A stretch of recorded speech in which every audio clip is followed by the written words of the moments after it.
Hi and welcome back. Oh my god, it's been so long. Sorry about that. But today we are going to be talking about the mysterious disappearance of Kyron Horman. Now, I thought it was Kyron, which is Kyron, but I think it is Kyron. So anyway, so this is one of Oregon's biggest missing person cases. So he was last seen at his school after attending a science fair there and then vanishes. Where did he go? Spoiler, we never find out. So, who is he? Kyron Horman was born on September the 9th, 2002 in Portland, Oregon. His parents are Desiree Young and Kane Horman. When Desiree was only 8 months pregnant with Kyron, her and Kane got divorced. Irreconcilable differences. Whatever. They had shared custody until 2004 when Desiree got kidney failure, so Kane ended up having full custody of Kyron, but Desiree was still very much a big part of his life. Kane then became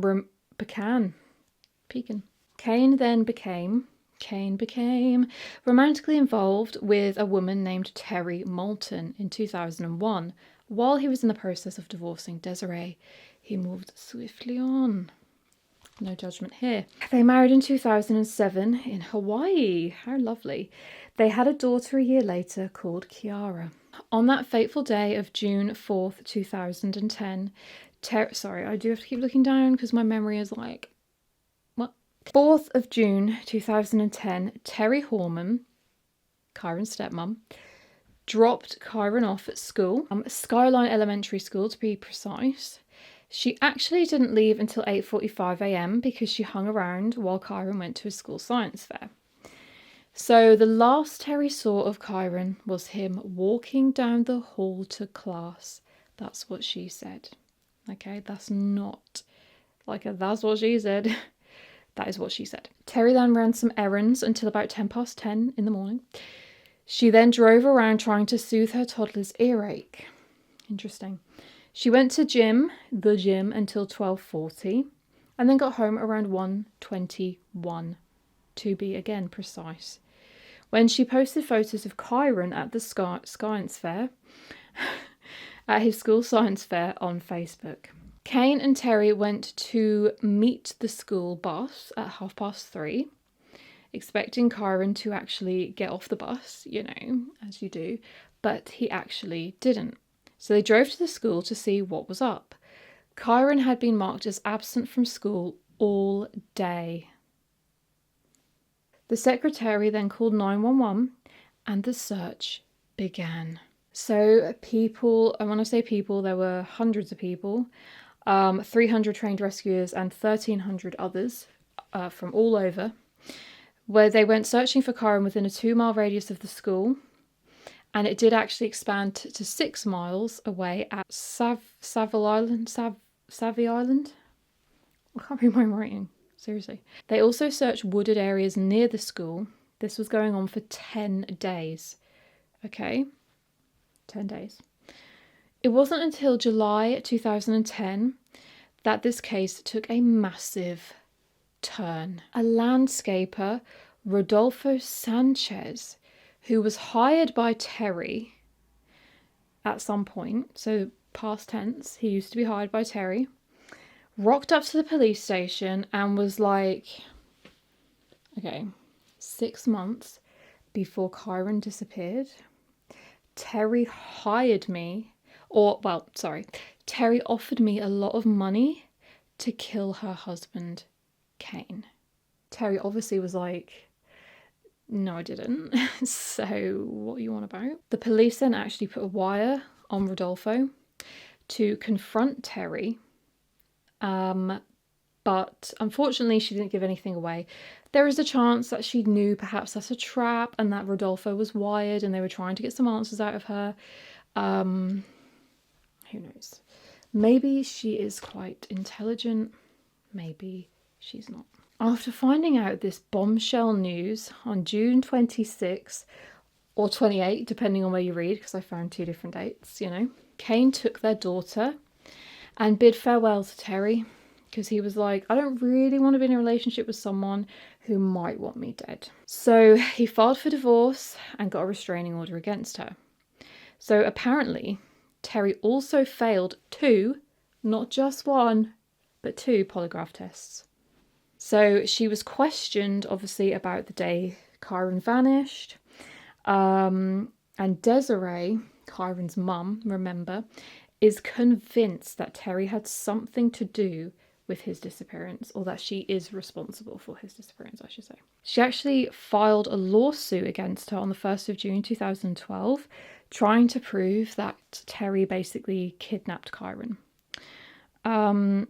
However, Terry did then drop the lawsuit on the 30th of July 2013, so that nothing got in the way of the police investigation. Though I don't really... Why would that get in the way? I don't know. Whatever. What do I actually know? Not a lot. So basically, Kyron is still missing to this day, and we are talking like what? 15 years later? So yeah, and there are no new leads as far as I'm aware, which is insane. So what actually happened? Because this is what I don't get. Right. So if... Can't remember... Terry? Wait, did I say Terry dropped the lawsuit? Desiree is the mum. I meant Desiree dropped the lawsuit against Terry, the stepmom. Oh my god. Anyway. So Terry, the stepmom, obviously dropped Kyron off that day to school because she took a photo of him at the science fair. However, would no one else have seen Kyron at school? Would no one else have been like, oh yeah, but Kyron was here because I saw him. He was at the science fair. Okay. So then what happened? Did Terry just like take Kyron out of school and just be like, right, now I'm going to kill this boy or like something? I don't really understand. Or did he somehow go missing in school and someone else completely different has got something to do with it? It baffles my mind. It actually baffles me mind. So, oh yeah, I also read somewhere that she emailed friends stating that she hated Kyron. Terry, that is, the stepmom. Hated Kyron, the stepson. It might not be true though, but there was a friend of hers who was interrogated. They found that she was unaccounted for 3 hours on the day of Kyron's disappearance. The friend was unaccounted for. Was she like helping Terry cover it up? Because Terry just says, I was driving around for ages trying to soothe my toddler's earache. Who can prove that? Traffic cams, I guess. But like, were there a lot of them about back then? I don't really know. But yeah, she said she was at home. And I mean, I'm not being funny, okay? If I was at home all day, who's going to know I'm at home all day? I mean, the doorbell cam, but like, they're not reliable, surely. Like, who's seeing me at home? No one's seeing me in my house. So I don't really get that, I guess. I mean, I guess someone could say, oh yeah, I saw her drive home, but then they're not watching my house all the whole time, surely. They might be, I don't know. How was he walking down the hall unseen by everybody and then just disappears and never comes out of school? Maybe, yeah, maybe he never came out of school. Or like maybe Terry did actually kidnap him and kill him. It actually baffles my mind. But what kind of friend would cover for a friend? Like, if my best friend in the whole universe, if she phoned me and was like, oh my god, you'll never believe what I did. I kidnapped my stepson that I absolutely despise and I actually murdered him. Can you help me? I'd be like, absolutely fucking not. What is wrong with you? That's all you've got to say. Next time someone asks you to do something like that, just say no. So anyway, thank you very much for watching. It has been a long time. I don't really know if you know anything about the case somehow. Please say something. But otherwise, yeah. Anyway, see you soon. I said that last time and look where we are now. But anyway, see you later. Thank you so much for watching.